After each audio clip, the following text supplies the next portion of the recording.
예, 계속 하겠습니다.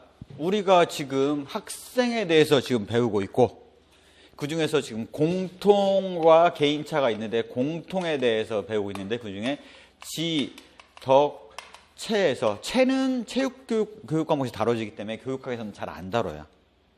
그래서 지는 우리가 인지로 지금 이미 다뤄왔고, 이제 덕의 요소, 덕성의 요소, 바로 정의적인 속성이라고 우리가 얘기를 하고 있는 정의적인 속성 안에서 첫 번째로 성격을 다뤄보자 이거죠. 이게 우리한테 의미가 있냐라고 보면 프로이드의 심리성적 성격 발달 이론은 성격에 대해서 최초로 얘기한 거라는 의미가 있어요. 나머지 이론들이 나오는 근간이 됐었던 거죠. 하지만 여기 핵심은 뭐냐면 5세 이전에 이미 자녀의 양육 과정에서 부모하고의 관계 속에서 성격의 대부분이 형성된다는 얘기예요. 프로이드는. 성본능을 얼마나, 성본능이라는 게 뭐냐면, 성하면 영어로 얘기할 때 섹스라고 생각하시는데, 그거를 어떻게 이해하는 게 가장 명확하냐면, 종족 보존. 생물학의 DNA에서 얘기하는 종족 보존을 하기 위해서 성이 필요한 거잖아요. 종족 보존. 그 다음에 생존 본능에서 공격 본능을 타고 있다고요. 공격할 수 있어야지 생존 가능성이 높아지기 때문에 그래요. 그래서 종족 보존과 생존 본능을 인간이 타고났다는 얘기를 이해하기 쉽게 쓴 말이 성본능과 공격 본능을 갖고 있다라고 프로이드가 얘기를 한 거예요. 지금 와서 생각해 보면. 왜냐하면 그 당시는 지금의 생물학이 정립되지 않았고 1900년대니까 지금의 이런 그 본능과 이성에 대해서 구분이 그렇게 안 돼 있던 시대잖아요. 최초잖아요. 최초. 그러다 보니까 프로이드의 심리성적 성격 발달 이론은 우리한테 주는 의미는 거의 없어요. 5세 이전이면 유치원 이전이거든요. 유치원 이전. 그래서 우리한테 의미는 아무것도 없어요. 하지만 최초로 얘기를 했다. 그래서 개념이 어떤지 정도만 이해만 하고 있으면 됩니다. 그냥 옛날 이야기 들으시면 돼요. 프로이드가 인간이 그러면 이런 본능에 대해서 대처하면서 성격을 형성하는 거에 근간을 뭘로 봤냐면 인간은 누구나 쾌락을 추구한다는 거예요. 원초화라는 것 자체는 리비도라는 것 통해서 쾌락을 추구해요. 인간은 누구나가 다 지금 의학, 신경생리학 나온 거 보면 도파민을 나오는 것들을 선호하고 이런 것들이 바로 쾌락 추구의 원리가 지금 밝혀지고 있죠. 그런 것들이 원초화, 그 쾌락을 추구하는 원초화가 있고 마음 안에는 본능을 충족시키고자 하는 원초화가 있고 그런데 자기가 혼자 살아남을 수 있느냐 5세 이전에 없단 말이에요. 부모가 같이 있어야 돼요. 그러면 부모가 갖고 있는 룰이 있는데 그 룰을 거부하면 자기는 살아남을 수가 없겠죠. 부모의 도덕률, 룰에 해당되는 게 바로 슈퍼이고 초자아가 있다라는 거죠. 내적 검열, 부모 규범, 양심, 자아가 누구로부터 만들어집니까? 부모로부터 만들어지는 거죠. 이게 바로 초자아예요. 그러면 원초하고 부모가 갖고 있는 그 도덕률하고의 사이에는 괴리가 분명히 존재를 해요. 나는 싸고 싶어. 아니면 나는 먹고 싶어. 근데 부모는 못 먹게 해. 규칙적으로 먹으라고 해. 그러면 불만이 생기잖아요. 그러면 이거에 괴리가 있는데 그 괴리를 어떻게 하려고 그러냐면 뭔가 좀 접점을 찾아서 본능적으로. 부모도 중요하고 내가 쾌락을 만족시키는 것도 중요하기 때문에 내가 살아남기 위해서는 그 접점을 찾을 수밖에 없겠죠. 그 접점을 찾는 노력을 하는 것을 자아, 이고라고 얘기를 하는 겁니다. 그래서 여기 이드와 도덕률을 제한하는 슈퍼 이고 사이에서 왔다 갔다 하면서 조절을 하는 것이 이 자아의 역할이고 이런 자아의 역할을 과정에서 성격이 형성된다라고 봤던 거죠. 이게 원초와 쾌락을 추구하는 레벨이 있는데 부모가 너무 도덕적이다. 그러면 도무지 자아가 이거를 충족시킬 수 있는 방법이 없죠. 그러면 그거를 억눌러요. 그래서 이게 나중에 심리상담 이론에서 얘기하는 것처럼 억압이 발생을 하고 이게 이상현상을 일으킨다라고 보는 게 바로 프로이드의 심리성적 성격 형성 이론이 주장하는 바입니다. 그 와중에 이제 예를 들어서 이런 그 원초와 자아, 초자가 있는데, 그래서 인간을 보니까 기존의 철학에서는 뭐를 주로 다뤘었냐면 인간의 이 의식하고 있는 요소가 있고 의식하지 못한 요소가 있는데 그걸 무의식 내지는 전의식이라고 얘기를 하죠. 프로이드는. 기존의 철학은 다 뭘로 다뤘냐면 이성, 사고를 다뤘기 때문에 다 의식만 다뤘단 말이에요.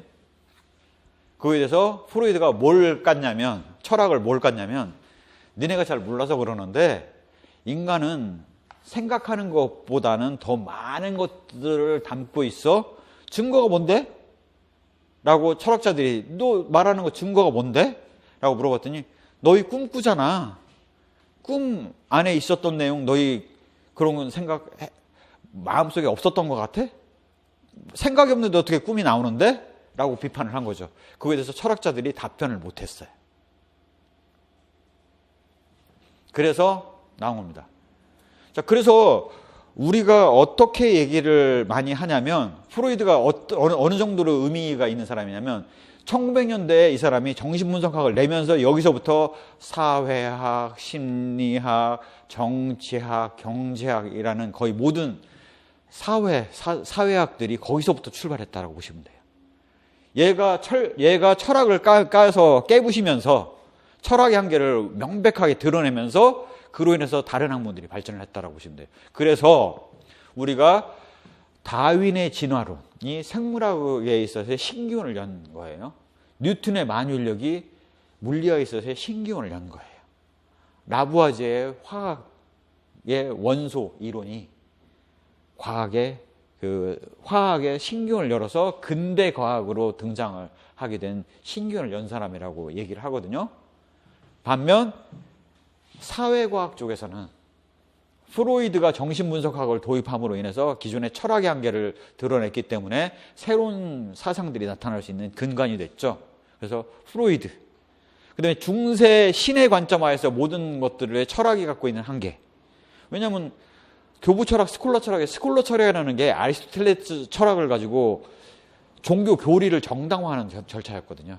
거기서 신이 없다라고 주장을 해서 그 기존의 철학을 아작을 낸 게 니체였습니다.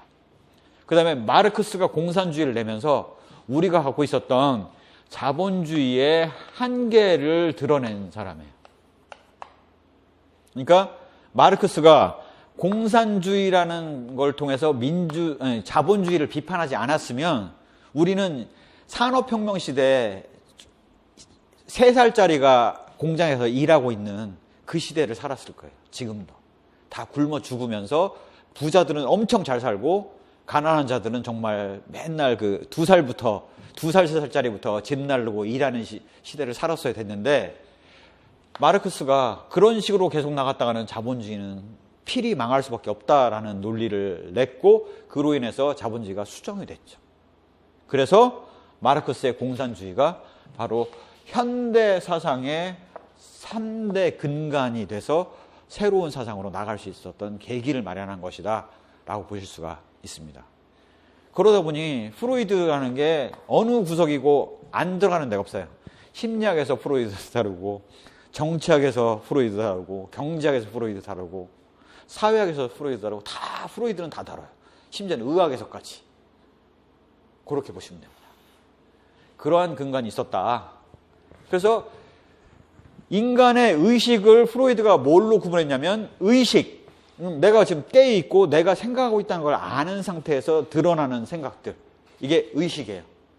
그런데 인간의 뇌의 세포 간의 연결 안에는 무수히 많은 정보가, 내가 기억하고 있는지조차도 모르고 있는 정보들이 기억이 돼 있다 이거죠. 그런 것들이 뭘 기억하고 있는지조차도 알 수가 없어요. 그래서 전혀 알 수가 없고 파악할 수 없는 것들이 의외로 큰데, 이게 마치 빙산에 바다에 빙산이 떠 있는 것처럼 이게 한 7% 정도만 우리가 알 수 있는 의식이고 93%가 알 수 없는 내용들이 들어가 있고, 이게 무의식이더라는 거예요. 다만 이 무의식 안에서 그나마 우리가 전혀 깨어있는 상태에서는 알 수가 없는데 꿈이라든가 이상현상을 통해서 그나마 파악될 수 있는 것, 아예 그걸로도 파악할 수 없는 것들은 무의식이고, 그나마 꿈을 꿔서라도 이렇게 신호가 나오는 것, 이런 것들을 전의식이라고 얘기를 한 거죠. 의식은 각성행위. 그래서 말이 굉장히 어려워서 지금 쉽게 설명하는 거예요. 각성행위. 전의식이라는 거는 꿈과 같은 걸 통해서 그나마 우리가 감을 잡을 수 있는 거. 무의식이라는 거는 아예 그런 꿈을 통해서도 드러나지 않는 거. 그러면 프로이드의 정신분석학에서 하는 일은 뭐냐? 전의식을 막 캐는 거예요. 그래서 전의식이 다 그 의식화가 되면 무의식에 있는 부분의 일부가 전의식으로 올라온다 이거죠. 그렇게 해서 근본 원인을 찾아보자라는 거죠. 그래서 프로이드의 정신분석 상담 이론에서 하는 바는 바로 꿈의 해몽, 이런 작업을 하는 거죠. 그래서 봤더니 아이들이 3에서 6세는 남근기, 즉 아빠의 성기에 집착을 하는 단계. 비교해 보면서 아빠는 저렇게 큰데 나는 작네 하면서 열등감을 느끼는 단계가 남근기이고, 이걸 지나면 이제 점차 바뀐다라고 보는 거죠. 그래서 이게 교육학으로서의 의미는 별로 없어요. 그냥 그 상태로 이해하시면 되고, 이게 나중에 상담이론에, 정신분석 상담이론에서 한번 다룰 때 한번 더 이해를 해두시면 돼요. 그래서 요거는 나올 수가 없다. 학교 현장에 적용할 수 있는 게 아무것도 없잖아요. 그래서 그런 정도로 이해를 하시면 됩니다. 말고 그 이외에 브로펜 브레너라는 사람이 어떻게 얘기를 하냐면, 인간을 가만히 봤더니 인간이 혼자 활동하는 게 아니잖아요. 주어진 상황이 있고 처해진 상황이 있잖아요. 그래서 봤더니 인간이 여기 이렇게 있으면 인간의 둘레를 둘러싸고 있는 가장 중요한 환경 요소들이 이렇게 있더라는 거죠. 하나가 부모, 가족과 같은 이런 아동과 직접적으로 부모, 가족, 부모, 형제, 친구, 친척, 교사와 같은 다양한 우리가 환경들이 직접 대면해서 상호작용하는 사람들이 있지 않습니까? 이러한 것들을 갖다가 미시체계라고 얘기를 한 거예요. 아이인 나와 직접 접촉하는 사람들. 그러면 이거 외울 필요 없죠, 대충 뻔하지 않습니까? 아이들이 직접 대면하고 접촉하는 사람. 이거 안 봐도 그냥 가족, 친구, 교사, 이런 식이겠죠. 선배. 나와 있든지 안 나왔든지. 그런 것들이 바로 미시체계고, 이러한 것들이 보면 이런 미시체계들이 포함되어 있는 체계가 또 있더라라는 거죠. 그게 바로 중간체계인데, 예를 들자면 가족과 이웃에 있는 이웃집이다. 그러면 나하고 직접 대면할 일은 없어요. 하지만 가족 대 가족으로 대면할 일이 있지 않습니까? 그런 것들이 바로 중간체계. 직접 대면하진 않지만 단체로 이게 마치 나의 한 몸처럼 움직이면서 대면하게 되는 기회가 드물게 있는 경우를 중간체계라고 봤던 거죠. 자, 그러면 가정과 이웃도 속한 체계가 있어요. 사회라는 체계 안에는 가정과 이 이웃도 다 들어가 있잖아요. 그런 것들을 봤다가 외부 체계라고 봤던 겁니다. 그 외부 체계의 대표적인 예는 학교에 가면 여러 친구들이 오잖아요. 선배도 있고 교사도 있고, 그다음에 지역 사회, 그다음에 텔레비전과 같은 대중 매체를 통해서 우리가 접하는 정보들이 있잖아요. 그런 것들은 내가 영향력을 상호작용할 수 있는 게 아니라 주로 받아들이는 역할만 하는 거죠. 미시체계는 완전히 상호작용을 하는 거고, 좀 상호작용을 하되 그 빈도가 적은 데가 중간체계고, 외부 체계쯤 되면 이때는 내가 영향 줄 수 있는 건 거의 없고 일방적으로 받아들이는 역할만 해야 되고, 이게 바로 외부 체계이고, 완전히 추상적인 체계까지의 그거로 올라가면 거시체계. 내가 영향을 행사하는 건 전혀 없고 일방적으로 받아들이는 거, 법체계라든가 가치관 체계라든가 사회적 상황, 철학, 이런 것들. 내가 철학을 바꿀 수 있나요? 없죠. 그냥 내가 받아들일 거냐 말 거냐만 결정할 수 있을 뿐이죠. 이런 체계가 거시체계. 그래서 이렇게 인간 하나의 성격을 형성하는 다양한 요소들의 영향관계에 영향력에 따라서 미시체계부터 중간체계, 외부체계, 거시체계까지 확장해서 살펴본 게 브로펜브루너의 생물학적 발달 과정이에요. 왜 생물학적이냐? 인간의 성격이 생물학적인 발달이라고 봤던 거고, 그러한 것들이 형성되기 위해서는 이렇게 상호작용을 한다라고 봐요. 외부 환경과의 상호작용을 한다라고 봤던 거죠. 이게 바로 브로펜브루너인데 왜 이게 안 다뤄지느냐? 그래서 중학교, 고등학교 아들한테 뭐 어쩌라고 하면 하는 얘기가, 해주는 얘기가 없어요. 교육에다가 그래서 뭐 성격 발달이 그렇게 하는 건 알겠는데, 그래서 뭐 어쩌라고, 그냥 그렇다고 란 말이에요. 그래서 얘가 다뤄지질 않는 거예요. 그런, 그 다음에 프로이드는 연령대별로 바뀌는 것들을 얘기를 하고 있어요. 2세까지는 뭘 어떻게, 일단은 먹고 사는 게 중요하고, 뭐 3에서 6세 되면 아빠의 성기에 대해서 보고, 뭐 더 남아가면 뭘 보고 뭐 이런 것들을 얘기를 하고 있는데, 얘는 연령별로 어떻게 바뀐다는 얘기가 아예 없지 않습니까? 그러한 한계들이 있어요. 그러니까 안 다뤄줘요. 자, 프로이드의 얘기가 갖고 있는 한계점이 뭐냐면 5세 이전의 성격의 한 70%쯤 형성되고 나머지는 거의 미미하다라고 보는 거지 않습니까? 거의 이때 다 끝나요. 성격 형성이. 초등학교 입학도 전에 성격 형성이 여기에 다 끝난다고요. 그러다 보니까 의미가 없잖아요. 근데 이거에 대해서 에릭슨이 가만히 살펴봤더니 이거 말고도 우리가 중학교 때, 고등학교 때 나이 먹어서 성격이 안 바뀝니까? 바뀌잖아요. 관심사들이 계속 달라진단 말이에요. 그래서 이 사람이, 에릭슨이 어떻게 생각을 했냐면, 연령대별로 주어지고 관심을 갖고 있는 주제들이 다르고 그거의 해결의 과정 하에서 성격이 달라진다라는 것들을 처음 제기한 게 에릭슨이에요. 프로이드 이론이 안 나왔다면 이게 나올 수 없었을 텐데, 프로이드 이론이 갖고 있는 한계점들을 지적을 하다 보니 이렇게 나온 거죠. 자, 이거 다 외워야 되느냐? 아니죠. 우리 관심은 뭐냐? 야가 관심이 되는 딱 우리 중학교, 고등학교 때가 정체감과 역할혼미. 무슨 얘기냐? 내가 왜 살아야 되지? 나는 누굴까에 대해서 본격적으로 고민하는 시기, 바로 사춘기, 중2병 시기가 딱 이때죠. 요즘은 초호병이라고 얘기를 하지 않습니까? 그래서 보면 이 에릭슨의 심리사회적 성격 형성 이론이 항상 비판받는 건 뭐냐면 12세, 18세면 너무 늦다는 거죠. 초호병이면 초등학교 5학년 때부터 특히 그 발달이 빠른 그 여자아이들은 사춘기가 오는데 그 제대로 반영을 못하고 있지 않냐라는 비판을 항상 받죠. 그럼에도 불구하고 여전히 관심사항은 물론 정체감을 빨리 성취한 애들도 있지만 대부분의 아이들은 이 사이에 정체감의 혼란을 겪으면서 사춘기를 겪지 않느냐? 그래서 그런 때 나타나는 현상이 뭐냐? 신체와 심리의 변화가 급격하게 나타나고 있고, 그 다음에 자신이 왜 살아야 되는지, 나의 삶의 의미는 무엇인지에 대해서 본격적으로 고민하는 자정체감이 발달을 하는 거죠.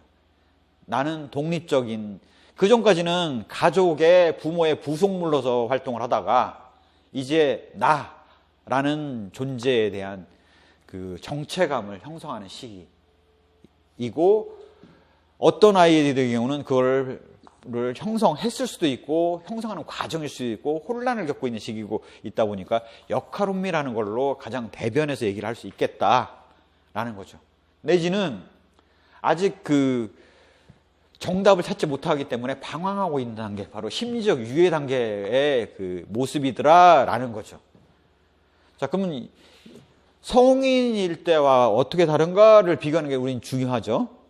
그래서 성인에 해당되는 대학생 때 나이 보니까 친밀감과 고립감을 고민하다는 거죠. 대학 1학년 들어가면 가장 처음 드는 생각은 외롭다죠. 되게. 나 혼자밖에 없네.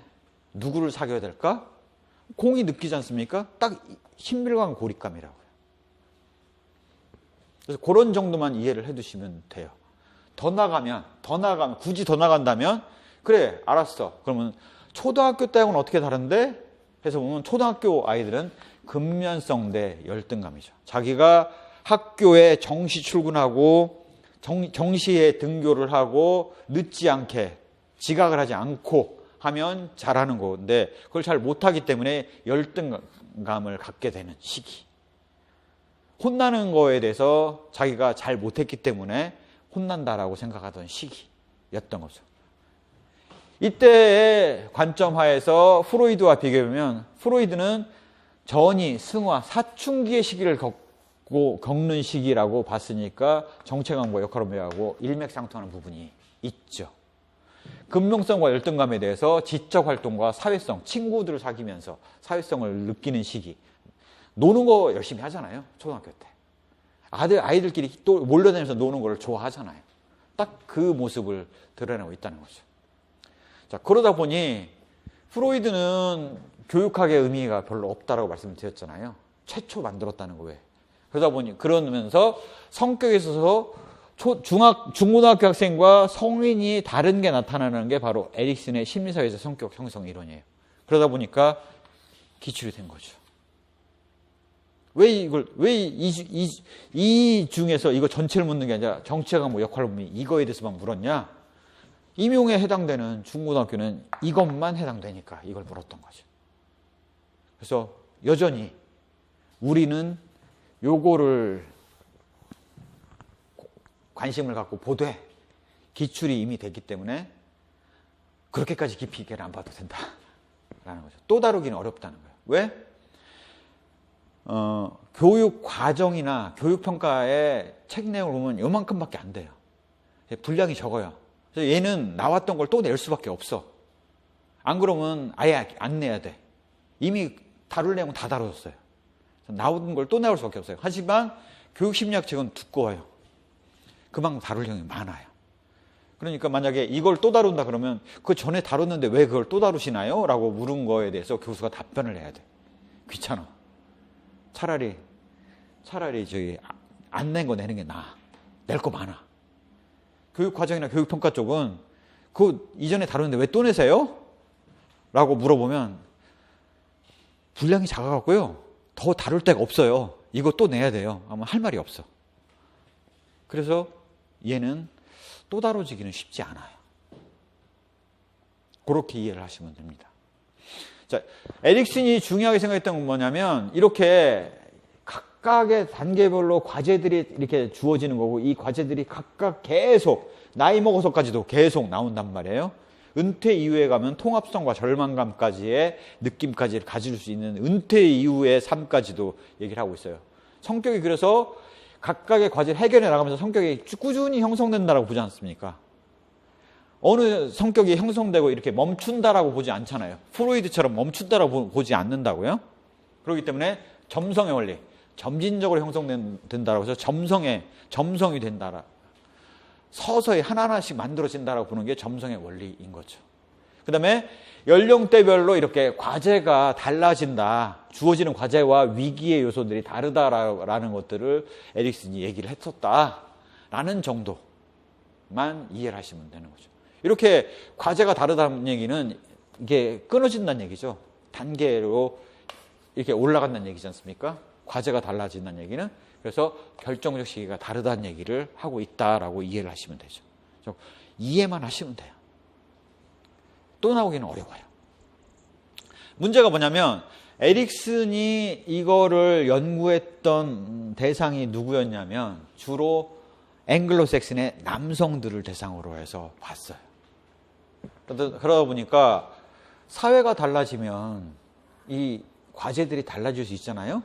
실상으로 소수민족 가서 보면 전혀 다른 과제를 안고 있단 말이에요. 우리가 지금 느낄 때도 정체감 역할혼미는 지금 시대에 안 맞단 말이에요. 너무 늦어요. 그래서 또 이게 이러한 부분들에서는 남자들만을 대상으로 봤기 때문에 여성들이 과연 이런 과제를 고민하고 있느냐에 대해서는 의문이에요. 뭔가 좀 안 맞는 것 같다라고 여성학자들이 주장을 해요. 그래서 여성적인 문제가 있고 이 형성 시기가 우리가 봐도 좀 늦잖아요. 초우병인데. 그래서 그런 것들에 대한 그런 비판들을 받고 있다라는 정도만 이해만 해두시면 됩니다. 그렇게 보시고요. 자, 이제 성격 형성에 대해서 프로이드와 에릭슨의 관점을 비교해서 살펴봤어요. 이러한 것 중에서 우리 관심사가 되는 게 바로 정체감과 역할혼미지 않습니까? 이쪽이 딱 우리 대상이에요. 근데 이거에 대해서 좀 더 집중적으로 다룬 사람이 있어요. 그래서 에릭슨의 것이 이미 다뤄졌으니까 만약에 성격에 대해서 다룬다면, 우리 대상이 되는 것들을 다룬다면 마샤의 정체감 상태별 유형이 학교에서 갖는 의미가 더 있기 때문에 다뤄진다면 이게 다뤄지지 않겠냐, 차라리. 왜? 에릭슨은 이미 다뤘고 우리 관심사만 집중적으로 다뤘단 말이에요. 자, 그러면 이거에 대해서 학생들이, 우리가 중학교 들어가서 고등학교에서 학생들을 딱 분류를 해보면 이 네 가지 중에 하나로 분류를 해볼 수 있다라는 게 지금 마샤의 얘기예요. 중학교, 고등학교 학생들을 정체감과 역할혼미 상태인 아이들을 놓고 상태를 쫙 보면, 첫 번째는 위기의식을 느껴보네. 사춘기에 지금 현재 위기를 겪어보네 중에 그거를 극복한 애가 있어요.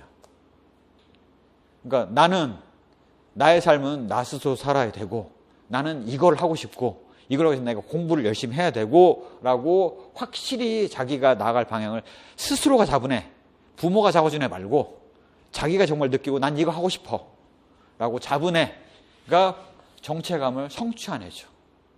그러면 이런 애들은 알아서 자기가 합니다. 난 연예인 될 거야. 공부 절대 안 해요. 노래 부르는 거, 춤추는 거 열심히 합니다. 아무리 공부하라고 시켜도 안 해요. 반면 공부 열심히 하는 애들은 이미 다 알아서 하고 있기 때문에 공부해라 말아라 할 거 없어요. 알아서 지가 해요. 왜? 정체감 성취가 돼 있으니까 그래요. 자기 목표의식이 뚜렷해요. 이런 애들은 정체감 성취를 하고 계획, 이성적이고 논리적인 의사결정을 내리고 있는 거죠. 선생님들이 되게 공부 안 하고 춤추는 애들 보면 왜 공부 안 하고 춤만 추냐 이러면서 나무라시는데, 나무랄 필요 없습니다. 이미 자기는 논리적인 판단을 한 거예요. 반면 정체감의 위기는 겪었어요. 나는 왜 살아야 되지? 나는 부모의 부속물이 아니네? 라고 위기는 느끼고 있는데, 그럼 난 뭘 해야 될까? 아직 그 방향을 못 찾은 애들이 있어요. 그게 바로 정체감 유예고, 흔히 얘기하는 중2병 사춘기를 정체감 유예라고 얘기를 하는 거죠, 우리가. 바로 극복 노력을 하되 여전히 회의를 느껴서 방황하고 있는 단계이죠. 방황하는 청춘이라고 얘기할 때가 바로 딱 정체감 유예의 단계입니다. 위기를 겪고 있고 아직 그 스스로가 방향성을 못 정했어요. 내가 공부를 해야 될까? 아니면 연예인이 되기 위해서 춤을 추는 게 나을까? 아직 못 정했어요. 그러니 이것저것 다 해보는 거죠. 연예인 쫓아다니는 것도 해보고, 공부도 성적 떨어지기는 싫고, 그러면서 놀고는 싶고, 와 같은 방황을 겪고 있는 시기가 정체감 유예의 시기입니다. 이게 정상적인 모습일 확률이 높죠, 고등학교의 경우는. 하지만 정체감이 혼미의 단계를 먼저 설명을 할게요. 이건 뭐냐면 아직 사춘기가 안 온 거예요. 그냥 부모가 시키는 대로 하고 있어요. 내가 왜 살아야 되지? 나는 독자적인 개체인가라는 생각 자체를 안 해본 애예요. 당연히 해보지도 않았고 결정도 못했죠. 위기를 안 겪었는데 어떻게 결정을 하겠습니까? 이런 경우는 정체감 혼미니까 초등학생의 모습을 생각하시면 돼요. 그럼 이걸 왜 알아야 되냐? 중학교 1학년에 처음 딱 가시지 않습니까? 중학교 부임 받으실 수도 있잖아요. 중학교 1학년에 가서 애들을 딱 보면 정체감을 성취한 애도 있고, 정체감을 현재 겪고 있어갖고 중2병을 열심히 겪고 있는 애가 좀 빠른 애들이 있고, 걔 중에는 정말 생각하는 게 초등학교하고 똑같은 애들이 중학교 1학년임에도 불구하고 초등학교하고 똑같은 생각하고 있는 애들이 있어요. 아무 생각 없는 애들. 바로 정체감 혼미 단계죠. 위기 경험도 못했고 선택도 못했죠. 이런 아이들이 있어요. 여기까지는 정상적인 모습이에요. 당연히 그럴 수 있죠. 누구는 좀 빠를 수 있고 누구는 좀 늦을 수 있겠죠. 그런데 지금 가장 안 좋은 경우가 뭐냐면 정체감 유실의 경우예요. 얘는 위기를 왔는데 그거를 힘들어하면서 그걸 피해버렸어요. 고민을 안 해. 고민을 안 하고 방향은 정했어. 무슨 얘기냐? 그 방향을 그러면 누구를 따라서 정했겠어요? 부모가 원하는 대로죠. 딱 뭐냐면 얘는 자기 적성 관계없어. 장래희망이 뭐야? 그러면 의사요. 왜? 부모님이 의사 되기를 원해요. 너는 뭔데? 저는 부모님이 그냥 하는 거 할래요. 딱 이런 애가 정체감 유실, 내지는 정체감 폐쇄라고 용어를 내리고 있죠. 아니, 너의 방향을 네가 정해야지 왜 제가 정해요? 부모님이 다 좋은 길로 정해주셨는데? 라고 문제의식 자체가 없는 아이. 이게 바로 정체감 유실 상태입니다. 독립적인 문제 해결이 안 돼요. 이게 재밌는 게 뭐냐면 이런 아이가 끝까지 가면 괜찮아요. 끝까지 난 생각할 필요 없어. 난 의사 될 거야. 하고 열심히 공부해서 의사 되면 상관이 없어요. 문제는 이게 뒤늦게 고3 때 와버리면 그때부터 이제 공부를 손을 놔버리는 거죠. 결정적인 시기에 손을 놔버리는 문제가 발생할 수가 있죠. 그러면 교사 입장에서 어떻게 지도를 해야 되느냐? 정체감 성취하는 애는 그래, 너 할 일 그게 맞는지 한번 방향 확인해보자. 그래서 확인해주는 작업을 교사 입장에서 담임으로서 하면 돼요. 혼란 겪고 있는 애들한테는 다독이면 돼요. 그래, 누구나가 다 그런 과정을 겪고 있고 지금 그런 과정을 통해서 네가 너의 정체감을 확보하는 것이 바로 어른이 되는 방법이란다 하면서 다독이면 돼요. 정체감 혼미인 아이한테는 접근을 안 하시면 돼요. 얘는 겪을 때 고민할 때 하면 되고 너는 왜 사니? 하고 한마디씩 물어보시면 돼요. 너의 삶은 부모의 거야, 너의 거야 하고 약간 부조화를 일으킬 수 있는, 평형화를 일으킬 수 있는 질문을 한 번씩 해주시면 돼요. 문제는 얘라고요. 정체감 유실. 어떻게 대처해 줄 거냐 이거죠. 교사 입장에서. 결국은 그런 거에서는 선생님이 봤을 때 너의 적성은 이런 게 아닌 것 같아. 네가 의사 되겠다고 하지만 막상 네가 좋아하는 거는 농구를 좋아하고 체육을 좋아하는데 그게 과연 너의 희망이 맞는지 선생님은 의문이다. 한번 고민해 볼래? 내지는 부모님하고의 면담이 필요하다고요. 교사 입장에서. 이렇게 놓고 나서 보면 이게 단순 이론이 아니죠. 교사 입장에서 정말 닥치는 문제들인 거죠. 그러고 다음에 누구나가 다 이해할 수 있는 사례들이기 때문에 어떤 생각을 갖고 있을지가 보이시죠. 이거 그냥 외울 필요 없어요. 사례들 해보시면 써라 그러면 어떤 속성을 갖고 있을 거라는 것들을 다 쓸 수 있다고요. 그래서 제가 생각할 때는 만약에 성격에 대해서 나온다면 이렇게 에릭슨은 이미 나왔으니 나온다면 마샤가 오히려 나올 수 있겠다. 가장 직접적으로 교육에서 담임으로서 뭘 해줘야 될지에 대한 방안들을 유추해 볼 수 있기 때문에 의미가 있다라고 말씀드릴 수가 있겠죠. 자, 그 다음에가 두 번째 덕에 해당되는 요소, 정의적 수성이 바로 자입니다. 자. 그런데 이렇게 말씀을 드리면 중요할 것 같아요. 성격이라는 것을 왜 봐야 돼요? 교육학에서? 애가 발달하는 거를 왜 선생님이 봐야 되나요? 인지는 머리 좋아지고 하면 학업 성취 좋을 것 같으니까 그래요. 성격이라는 것들은 여기 마샤에서 얘기한 것처럼 얘가 성취를 빨리 해야지 공부에 집중을 할 거 아닙니까? 이게 별거 아닌 것 같아도 학업 성취에 엄청난 영향을 준다고요. 머리 조금 좋고 덜 나쁘면 좀 점수 잘 맞고 덜 맞고 차이예요. 근데 이거는 공부를 아예 하고 안 하고를 좌우를 하니까 성격이 중요했던 거예요. 학업 성취에. 자아도 마찬가지예요. 자아는 얘가 공부에 취미를 가질 거냐 말 거냐를 결정을 해요. 그러다 보니까 자존감이 높을수록 학업 성취를 열심히 하려고 하고 자기 자존심이라고 얘기하죠. 자존심을 지키기 위해서라도 공부를 한단 말이에요. 그러니까 학업 성취를 추진할 수 있는 원동력이 돼요. 바꾸자 얘기하면 자아를 열심히 우리가 살펴봐야 되는 이유는 첫 번째, 자존감이 높았을 때 장기 성공에 결정적이에요. 당연히 장기 성공에 결정적일 만큼 학업 성취를 극대화시키는데 도움이 돼요.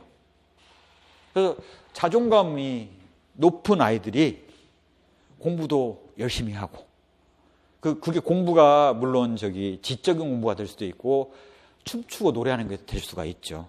하지만 그런 것들을 열심히 치열하게 살아요. 살 수 있고 장기 성공이 결정적이라고요. 자존감이. 그래서 중요한 거예요. 자, 이런 자존감은 7세 이전까지는 하나의 나의 가치라는 자존감 하나로 작동을 해요. 하지만 초등학교 딱 들어가서 사람들마다 각자 자존감이 있는 걸 보면서 내가 잘하는 분야 있고 남이 잘하는 분야 있고 이걸 보면서 분화가 되기 시작해요. 그러면 자기효능감이라고 얘기를 해요. 나는 미술, 그림 그리는 건 내가 제일 잘해. 산수는 못하지만. 나는 다른 애들이 다 못하는 산수를 제일 잘해. 그래서 과학자 될 거야. 와 같은 자기효능감들이 생기고 자존감들로 분화가 되죠. 그래서 자존감이 높은 것들이 대단히 중요합니다. 여기서 이제 한번 생각해 봐야 될 게 그런 거죠. 어린이집의 학대가 인간을 학대했기 때문에만 그 범죄냐? 아니에요. 아이들을 7세 이전의 아이들을 체벌을 하지 않습니까? 그럼 자존감이 손상이 돼요. 바꿔서 얘기하면 여기 장기 성공을 갉아먹는 거고 학습 능력을 갉아먹는 거예요. 별거 아닌 것 같죠? 아이들 좀 5세 그 어린이집에서 애 때렸다 그러면 별거 아닌 것 같죠? 아니에요. 장기 성공을 갉아먹는다니까요. 학습 능력을 갉아먹는다고요. 그래서 절대 안 된다고요. 7세가 돼서 자기효능감으로 바뀌면 하나의 자기의 가치로 보지 않기 때문에 그때는 좀 괜찮아요. 그때는 그나마. 유치원까지는 절대 체벌은 아이를 망치는 길이라고요. 이 이론에 의하면. 자존감을 높이는 거 대단히 중요합니다. 결국 교사 입장에서 학교에서 적용한 자존감 장려예요. 존중하고 수용하고 안전한 분위기 형성하고 편견 갖지 않고 차별하지 않고 대하고 이게 바로 선생님 입장에서 기대, 배려, 피드백으로 요약이 돼요. 한마디로 얘기해. 이거 다 한마디로 얘기하면. 자, 기대, 배려, 피드백이 뭡니까? 교육사회학에서 얘기할 때 학업 성취를 결정적으로 바꿀 수 있는 요소죠. 교사의 기대, 배려, 피드백이 학업 성취를 높이는 핵심적으로 검증된 요소이죠. 이게 바로 자존감을 높이는 장치라고요. 여기 자세하게 써놨지만 요약하면 이 세 가지예요. 기대, 배려, 피드백이에요. 요약하면. 읽으실 때는 요것들을 다 읽어보셔야죠. 근데 핵심은 이거라고요. 교육사회에서 검증된 결과라고요. 학습 동기를 유발하는 요인이고 교육심리학에서. 자, 이렇게 보실 수가 있죠. 이러다 보니 엘킨드가 청소년기의 자아중심성에 대해서 더 집중적으로 봤어요. 이거는 뭐냐? 자아의 전체에 대해서 바라보는 얘기라면 우리 관심이 대상이 되는 청소년기의 자아중심성에 대해서 보면 청소년들은 어떤 생각을 갖고 있는 경우가 있었느냐라고 했을 때는 상상의 청중과 개인적 우화라는 이름 하에서 표현을 했단 말이에요. 그러면 이 용어가 뭘 의미하는지를 알아야 되겠죠. 자, 데이비드 엘킨드의 청소년기의 자아중심성에서의 개념은 피아제의 인지발달 이론에서 자아중심성을 청소년기를 집중적으로 탐구를 해본 거예요. 그러니 우리 딱 관심의 대상이지 않습니까? 그 다음에 기존의 객관식 시험 문제에서 얘가 다뤄졌었어요. 얘가 사례로 나왔었어요. 객관식 시험이 중요한 건 아닌데 우리 입장에서 이 자아라는 게 별 7세 이전만 중요하고 이후는 좀 중요도가 떨어지는데 얘가 집중적으로 봤더니 아이들이 중학교, 고등학교 아이들이 어떤 생각을 하느냐, 상상의 청중이라는 개념을 두고 있더라는 거죠. 뭐냐면 누군가가 자기를 살펴보고 있고 누군가가 자기에 대해서 관심을 가지고 있고, 나는 연예인처럼 나는 가만히 있는데 누군가가 나를 관심을 갖고 항상 보고 있어 라고 상상을 한다는 거죠. 뭐 착각이라고 얘기해도 되고 상상이라고 얘기해도, 이런 성향이 있다라는 거죠. 이게 바로 상상의 청중입니다. 자기 행동을 누군가는 지켜보고 있고 누군가가 자기가 얘기하는 걸 듣고 있고 라고 생각을 한다는 거죠. 그런 현상이 나타나더라는 거죠. 두 번, 그렇게 함으로써 자기의 자존감이 높아지는 거예요. 두 번째는 개인적 우화예요. 그러니까 하이틴 로맨스 소설이 청소년기에 정말 많이 읽힙니다. 왜? 개인적 우화라고 생각을 하거든요. 자기에게도 백마를 탄 왕자가 와서 사랑을 해줄 거고, 나에게 공주가 와서 사랑을 고백할 거고, 남자 입장에서는 그런 생각을 하게 되는 게 바로 개인적 우화이죠. 또한 중학교 때, 고등학교 때 남자애들이 갖고 있는 공통적인 착각이 뭐냐면, 자기가 체력이 좋아지니까 어떻게 생각하냐면, 내가 차를 밀면, 교통사고 나서 차하고 부딪히면 내가 차를 밀어버리면 차가 저쪽으로 밀려나갈 것 같은 착각을 해요. 안 좋은 일은 자기한테 안 일어난다고 생각하는 거죠. 누구에게나 일어날 수 있음에도 불구하고. 그러한 상상을 하고 있는 그 것들이 흔히 나타난다 해서 상상의 청중과 개인적 우화. 좋은 일은 자기한테 일어나고 나쁜 일은 자기한테 일어나지 않는다라고 본다라는 그러한 그 특성이 있더라. 즉 어른과는 다르니 이해해야 되지 않겠냐 이거죠. 중고등학교 학생들의 경우는 이런 것들을 착각을 하고 있을 수 있으니 교사 입장에서는 그러한 모습이 있을 수 있다는 걸 이해하고 아이들을 받아들이지 않겠냐라는 게 엘킨드의 청소년기 자아중심성이 의미하는 바입니다. 교육적 의미는. 그래서 그런 정도만 이해만 해두시면 될 것 같아요. 상대적으로 이 이론보다는 훨씬 더 좀 부수적인 이론이죠. 근데 요즘 추세가 더 부수적인 것까지 다루고 있으니 어쩔 수 없이 읽어둬야 됩니다. 자, 요게 바로 자아에 대해서 갖고 있는 생각이에요. 이제 너무 힘들게만 공부를 했으니 좀 쉬는 얘기를 하나를 할게요. 제가 EBS 다큐멘터리에서 아이들에 대한 다큐멘터리를 보는데 거기에 이런 얘기가 나오는 거예요. 아이들 입장에서는 사춘기를 겪으면서 뭘 하냐면 전두엽을 재정립을 한대요. 그래서 의미하는 바가 뭐냐면 자기에게 중요한 기억은 남기는데 사춘기를 지나면서요. 정말 그 일생일대의 경험들은 남기는데 나머지 기억들, 불필요한 기억들은 싹 다 지워버린다는 거예요. 잘 생각해 보시면 우리가 초등학교 4학년 이전에 뭐가 있었는지 별로 기억에 남는 게 없으실 거예요. 그건 사춘기 지난 아이들은 다 똑같아요. 왜? 사춘기 지나면서 지워서 그래요. 불필요한 기억을. 그러면서 나오는 얘기가 뭐냐면, 그러니 여러분들 입장에서는 아이들과 사춘기 이전에 부모가 교감을 하는 게 별로 중요하지 않다고 생각할 수 있지 않느냐라고 얘기를 하면서 하는 얘기가 뭐냐면, 하지만 사춘기 이전에 결정적인 경험을 주지 못하면 부모에 대해서 아이가 기억하는 게 아무것도 없는 게 된다. 얼마나 불행한 아이냐라는 얘기를 하고 제가 충격을 받았어요.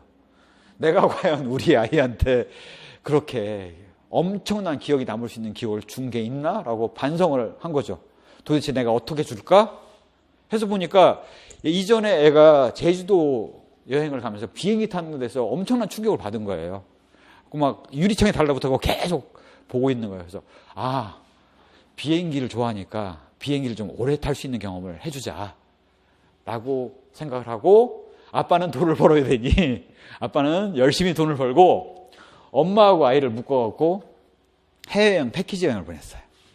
비행기 많이 타고 해외의 문물을 경험을 하고 충격을 받으라고. 그래서 4학년 때부터 해외여행을 보내기 시작을 했죠. 맨 처음에 유럽 여행을 보내고 싶었는데 늦게 그걸 깨닫고 막 알아보니까 이미 패키지가 마감돼서 없어요. 그래서 어쩔 수 없이 스페인을 먼저 보냈어요. 그래서 스페인, 포르투갈을 가서 보고 온 거예요. 그래서 안 되겠다. 유럽을 보내고 싶었는데 못 보냈으니 유럽을 보내자 그랬더니 이탈리아 패키지가 있는 거예요. 그래서 2주간 이탈리아, 그 다음에 이탈리아 다 보고 스위스 그 알프스 산맥 넘어가지고 프랑스, 독일, 영국까지 갔다 오는 거를 보냈죠. 그러면서 이제 뿌듯하게 생각을 했죠. 내가 엄청나게 긍정적인 자극을 줬어. 라고 했는데 애가 나중에 물어보니까 하나도 기억을 못해요. 그래서 야, 아빠가 돈 잔뜩 들여갖고 해외여행을 보냈는데 왜 기억을 하는 게 없어? 그랬더니 우리나라는 여행 다니면 절밖에 안 다니잖아요. 해외여행 갔더니 저기 그 성당밖에 안 다니더라고요. 하면서 기억을 하나도 못하는 거예요. 그래서 아이고 헛돈 썼구나 라고 한탄을 막 하고 있었는데 어느 날 얘가 초등학교 가가지고 선생님이 그 조사를 하는데 그런 걸 하는 거죠. 영국 갔다 와본 사람 얘가 손을 들었어요. 아무도 안 들더래요. 이탈리아 갔다 와본 사람 자기는 손 들었어요. 아무도 안 들더래요. 스페인 갔다 와본 사람 자기는 손 들었어요. 자기가 하루 찍었지만 자기가 갔다 왔으니까 아무도 안 들더래요. 그러면서 얘가 느낀 게 다른 애들에 비해서 내가 정말 엄청난 대우를 받았구나라고 처음 느낀 거예요. 그 전까지는 부모가 자기를 얼마나 귀중하게 생각하는지를 못 느끼다가 내가 귀중한 존재로 대우받고 있다는 생각을 한 번도 못 하다가 그때 가서 보고 나서 애가 자존감이 생긴 거죠. 그래서 나중에 저는 제가 그렇게 대우받는지 몰랐어요 라는 얘기를 나중에 하더라고요. 넌 그만큼 중요한 존재야. 다른 애들 못하는 거라도 엄마 아빠는 해주고 싶어 라고 사랑을 느낄 수 있게 얘기를 했죠. 그러면서 속으로 돈값 하는구나 라고 느꼈습니다. 잠시 쉬셨다가 이제 도덕성 쪽으로 들어가서 볼게요.